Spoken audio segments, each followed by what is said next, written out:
दवा का एक कैप्सूल एक बेलन के आकार का है जिसके दोनों सिरों पर एक एक अर्धगोला लगा हुआ है।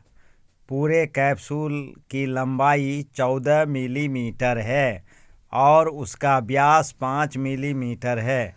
तो इसका पृष्ठीय क्षेत्रफल ज्ञात करें। चित्र में बीच वाला भाग बेलन है जबकि दोनों किनारे पर अर्धगोला बनाया गया है। इसका मतलब अर्धगोले का जो व्यास है वही बेलन का भी व्यास होगा, इसलिए अर्धगोले की त्रिज्या जो है वही बेलन की त्रिज्या होगी। इसलिए इसमें हमने लिखा है अर्धगोले की त्रिज्या बराबर बेलन की त्रिज्या बराबर 5/2, इसलिए कि 5 इसका व्यास है तो 2.5 हो गया। अब बेलन की लंबाई यानी दोनों अर्धगोले की त्रिज्या को हम लोग घटा देंगे उसमें, तो वो पूरे बेलन की लंबाई निकल जाएगी। तो जिसमें 14-5 mm, इसलिए कि एक का लंबाई है त्रिज्या का 2.5 फिर 2.5 यानी 2.5 करके है, इसलिए 5 उसमें घटा दिया गया है तो 9 mm हो गया, जो बेलन के आकार का है, बेलन के आकार का। तो उसका एच कहो या एल कहो, दोनों एक ही चीज़ है।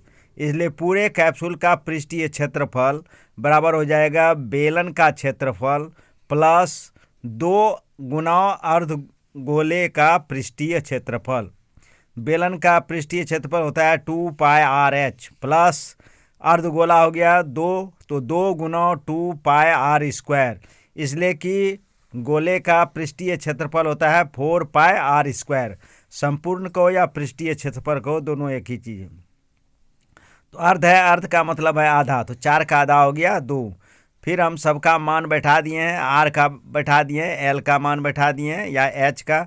उसी तरह इधर भी आर और एच का मान रख दिए हैं। उसके बाद हम लोग दोनों से कॉमन ले लिए हैं, 2 गुना 22/7 गुना 5/2, तो पहले वाले ब्रैकेट में इधर बच गया 9 और प्लस 10/2, जो 9 और 10/2 का लघुत्तम लेकर के निकाले हैं तो 18×10 28/2 हो गया।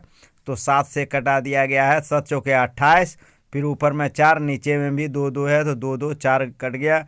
अब फिर 2 गुना 22 गुना 5 कर दिया गया है, जो कि 220 सेंटीमीटर स्क्वायर इसका आंसर है।